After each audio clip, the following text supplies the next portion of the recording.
I'm calling this one the flagpole drill. Hello, Malcolm Moore here, and in today's video I'm going to give you a drill that is incredibly easy to follow and it can do wonders for your riding. It promotes riding with a stacked posture. This just means that my body joints are properly positioned or stacked over the appropriate part of the snowboard.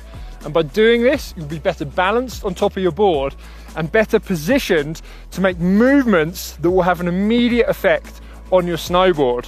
Whether this is making a quick edge change or making adjustments to react to changing snow conditions, riding with this stacked posture is a really good starting point for aggressive all-mountain riding. It will ensure that you get the correct timing of the body movements necessary to perform an edge change. But before doing any of that, it will really highlight any bad habits within your riding, like that counter rotation. So, how does this drill work? So all you need to do is imagine that you have a flagpole sticking up out from the nose of your board. And with this flagpole, what you need to visualize is that when you're on your toe side, your hand remains this side of the flagpole, and when you make an edge change and you change onto your heel side, your hand remains on this side of the flagpole. So toe side, heel side. And to get it right, to get this drill performed correctly, you need to follow two simple rules. The first rule is that your hand passes over the flag as the board rolls onto its new edge. So as you make the edge change, that is when your hand passes over the flagpole. It's not hand and arm over the flagpole and then edge change, and it's not edge change and then hand and arm over the flagpole, but it passes over the top or through the flag exactly as you make the edge change. Now the second rule, which if you follow this should actually make the first rule happen quite naturally, is to make sure you don't actually move your upper body. So you don't twist your shoulders or your torso.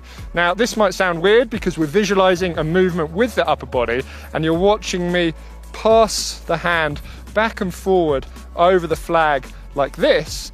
But if you can see what is happening, that movement happens because of what I'm doing with my front leg. I turn in my front knee and hip, and by doing that movement, that rotates my upper body and pulls it over the flag. When I go from toes to heels, I open that knee and hip back up, and that's what pulls my hand over the flag. So when you're here on your toe side, your hips should be pushed forward. You should feel your shin pressing into the front of the boot, and then you just open up that knee, pull that hip back to cross your hand over the flag and reverse that movement to get you back round onto the toe side. Okay, so visualize this flag and picture your hand passing over it or knocking through it every time you make the edge change, and ensure that movement happens because of what you're doing with your lower body. So take a look at it working, that hand passing over the now imaginary flag. And because I'm following those rules, 1, timing the passing of my hand over the flag with the edge change, and 2, initiating the edge change with all the joints of the front leg, the ankle, the knee and the hip, it means that I cross my center of mass over the board in sync with the edge change. Now this ensures my body weight is always aligned or stacked over my effective edge, which then means that I will achieve grip when snowboarding.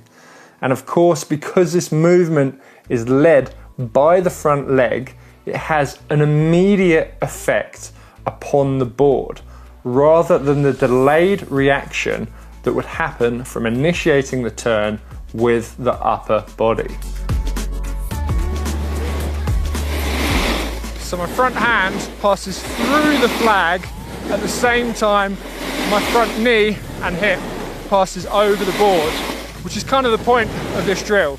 Not just to get your weight properly stacked in the right place when you're on your edge, sorry, but to have your center of mass crossing over the board in time with the edge change, which will allow for a smooth edge change, and it will allow you to properly set your board on its edge at the start of your next turn.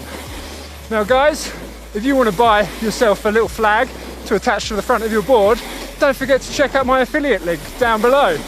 No, I'm joking on that one.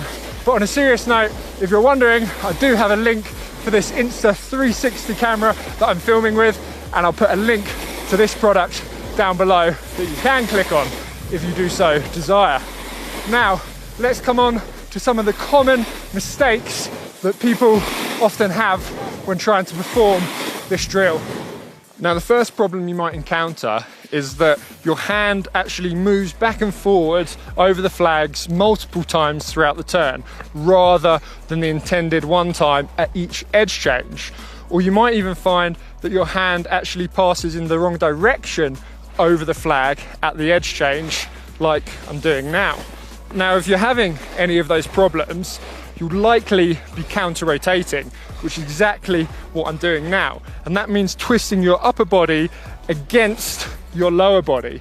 It does throw the board round and it can make a quick edge change, but the problem is it almost always leads to skidding, which we don't want.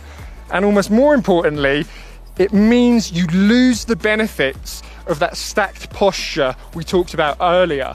By counter-rotating and being twisted like this, you're going to be off balance and your body won't be properly aligned so that your joints can make effective movements that have an immediate response upon the board. So let me show you that and counter-rotate a turn. So right now, I'm on my toe edge. My hand just passed in the wrong direction over the flag, and it's clearly on the wrong side of the flag. Right now, my arm should be over here. And what this means is my body is twisted, it's straightening out my front leg, and it's putting a lot of my weight on my back foot. Now that's gonna make my next edge change kind of difficult, and I'm gonna have to then kick out that back foot and counter-rotate once again. So if you find that happening, slow things down, start off in a traverse with the hand on the correct side of the flag. You can really slow things down. Get that movement correct with that front knee and that front hip passing over the board there. Hand is now on the correct side of the flag, and then you can slowly do that movement again. And then once you kind of get the coordination of it, then you can start to speed things up, okay? But don't take those bad habits, that counter rotation, into your riding. Now, the second common mistake is that you may be passing your hand over the flag correctly, but you're getting that hand from the heel to the toe side position by braking at the waist and bending over here. And yes, that will still allow you to pass the hand over the board when you make the edge change, but by braking at the waist here, it puts you in a weak position where you're sending your weight back behind the board rather than down over the edge, which means you're going to be struggling for grip. So remember rule number 2, the movement doesn't come from the upper body, it doesn't come from any twisting or bending over movements like this, but it comes from the lower body, that knee and the hip. Toes to heels, open that knee, pull the hip backwards. Heels to toes, as I rotate that knee back in, watch my hip pass over the top of the board like that, ensuring that I maintain this stacked posture with my center of mass, with my weight properly, I can't speak, aligned down over my toe edge. Simple. Now, the beauty of this drill is that once you get the coordination of those lower body movements that allow for your hand to pass through the flag at the edge change, you can simply sit into those movements for some big, lazy carves, or you can speed the timing of those movements up to create shorter, tighter turns, ideal for steeper slopes. But in both those turns, the same 2 rules apply. Your hand passes through the flag at the edge change, and that movement is led by the movements you're making with your lower body. Now, before we continue, one quick thing I want to mention. So for the purpose of this drill, I've placed the flag right here, directly over the nose of my board, in the middle of the board.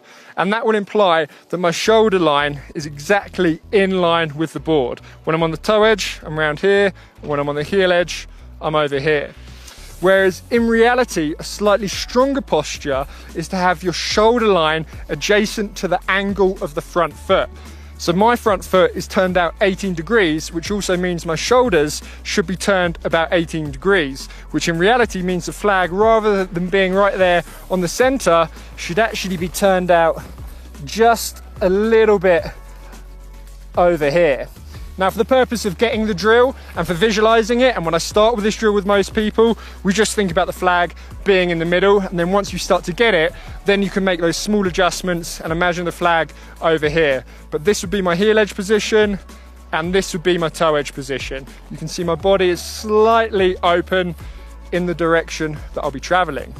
And by doing this, by making that adjustment, this will also allow this drill to work for those of you who like to ride with a much more open stance. Say your front foot's turned out to 27 degrees, then your flag is going to be much more over here, and you're not going to need to kind of focus on really kind of bringing those shoulders round as in line with the board, but you can still get the timing of this front hand passing over the flag at the right point. So, now, although this drill has mostly been focused on getting that stacked posture and that movement that leads you into the turn, that makes the edge change, which is this front knee and hip opening up, the thing that actually kind of brings your hand back towards the flag before you start to lead with that front leg is actually the back knee and the back hip following. So getting this kind of proper 1-2 knee steering movement. You can see as my back knee, my back hip passes through, this would be me coming through the end of a heel side turn, that brings my hand back over the flag. Then my front knee and hip passes over the board, and watch now as my back knee and hip follows, that starts to draw my hand closer to the flag. So basically my hand is always moving throughout the turn, and it's led by these movements that I'm doing with the lower body. Okay, now I've got a bunch of videos that I'll post down below that explain these lower body movements in a bit more detail, but sometimes just visualizing this flag, visualizing your hand passing over it, can be enough for you to kind of get these movements done correctly. So give it a go. Pass that hand over the flag throughout the turn, and then feel that front arm slowly being drawn back towards the flag throughout the turn. Experiment with different turn sizes and shapes, and if you can keep this analogy of the hand passing through the flagpole going, then you should really start to feel the benefits, not only of maintaining effective posture and balance throughout your riding, but the benefits of you properly using your lower body, your lower knees and hips over the board to get a real immediate response. So thank you guys for watching. I appreciate you sticking around until the end, and I will see you in the next one. Woo!